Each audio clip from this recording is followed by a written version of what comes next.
একদা হযরত আদম আলাইহিস সালাম অনেক অসুস্থ হয়ে পড়লেন।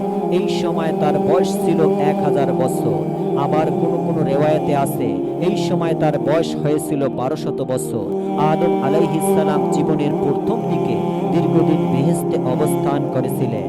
জীবনের অন্তিম দিনগুলোতে তার বেহেশতের নিয়ামতের কথা এবং বেহেশতের ফলমূলের কথা মনে পড়ে গেল। তাই তিনি তার সকল সন্তানদেরকে ডেকে বললেন, হে বৎসরা, আমার অন্তিম কাল চলে এসেছে, আর এই সময় আমার মনে পড়েছে বেহেশতের অফুরন্ত নিয়ামতের কথা।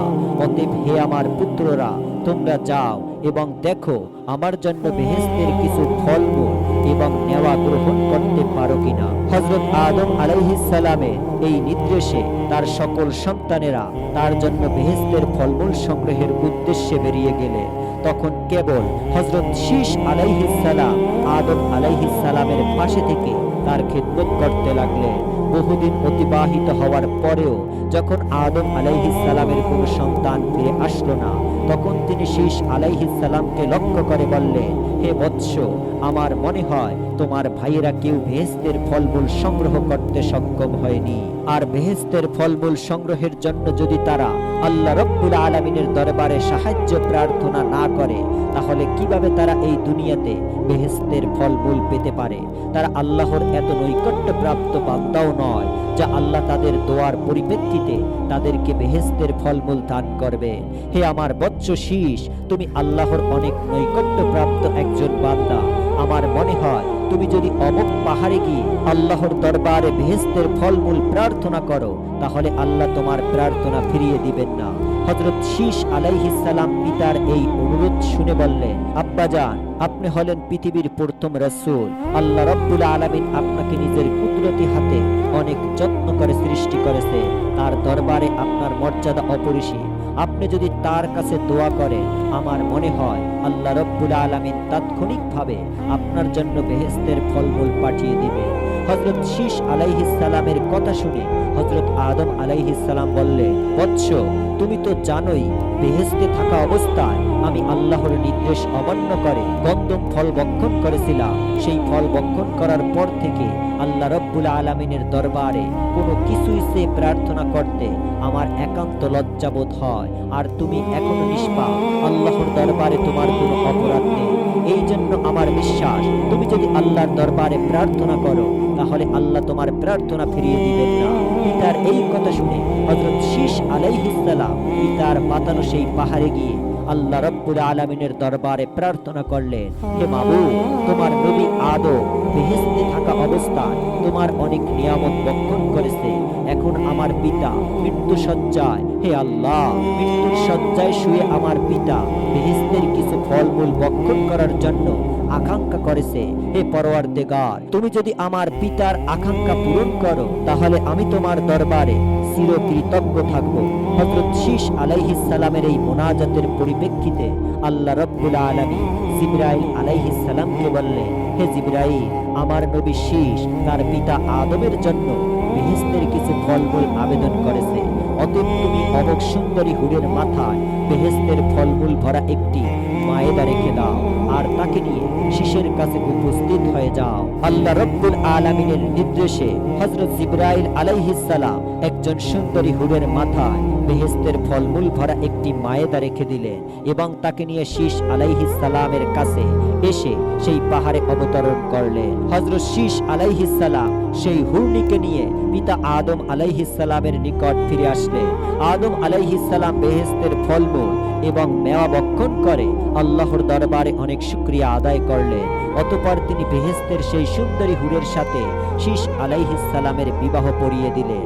এরপর তিনি বেহেশতের হুরকে বললেন, মা, তুমি এখন বেহেশতে ফিরে যাও, যেহেতু তুমি বেহেশতের হুর। আর বেহেশতের হুর এই দুনিয়াতে অবস্থানের কোনো পরিবেশ নেই। শীশের সাথে তোমার মিলন বেহেশতে হবে।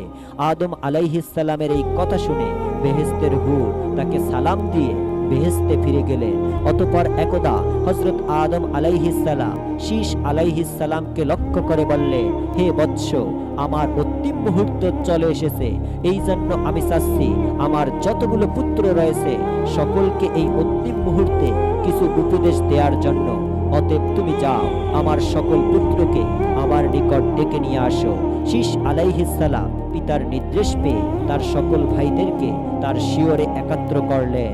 আদম আলাইহিস সালাম সকল সন্তানদেরকে লক্ষ্য করে বললেন, হে বৎসরা, আমি কিছুক্ষণের মধ্যেই হয়তো তোমাদের মাঝ থেকে বিদায় গ্রহণ করব। আমার অন্তিম মুহূর্ত চলে এসেছে। আমি দীর্ঘকাল যাবৎ তোমাদের মাঝে আল্লাহ রাব্বুল আলামিনের বাণী প্রচার করেছি। এই অন্তিম মুহূর্তে তোমাদের প্রতি আমার উপদেশ হলো, তোমরা সকলে আল্লাহ রাব্বুল আলামিনের ইবাদত করবে, তার সাথে কাউকে শরীক করবে না এবং পরস্পর মিলেমিশে চলবে।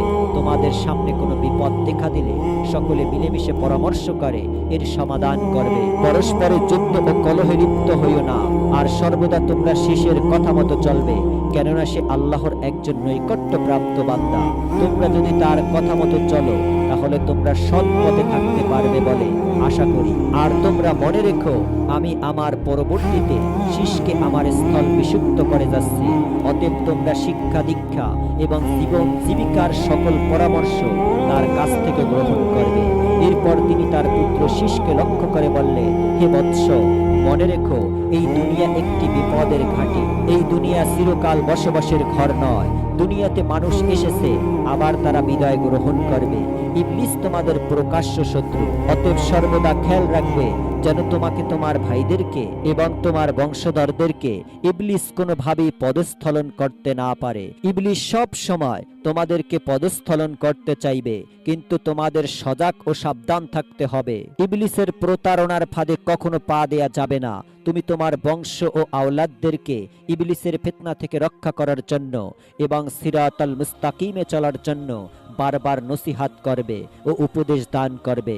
আমি তোমাদের জন্য দোয়া করছি আল্লাহ রাব্বুল আলামিন যাতে করে তোমাদেরকে সঠিক পথে দায়েম ও কায়েম থাকার তৌফিক দান করেন।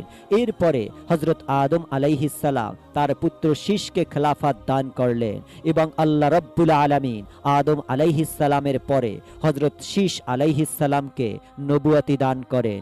ইতিমধ্যে হযরত জিবরাইল আলাইহিস সালাম মালাকুল মউত হযরত আজরাইল আলাইহিস সালামকে নিয়ে হাজির হলেন। আদম আলাইহিস সালাম আজরাইলকে দেখে বুঝতে পারলেন তিনি আর পৃথিবীতে মাত্র কিছুক্ষণ জীবিত আছেন। ফেরেশতাদের দেখে হযরত আদম আলাইহিস সালাম বিবি হাওয়া ও তার সকল সন্তানদেরকে লক্ষ্য করে বললেন, তোমরা এবার একটু অন্য কোথাও গিয়ে বসো, আমি আমার মেহমানদের সাথে বিশেষ কিছু আলোচনা করব। তার নির্দেশ পেয়ে সকলেই তার কাছ থেকে চলে গেল।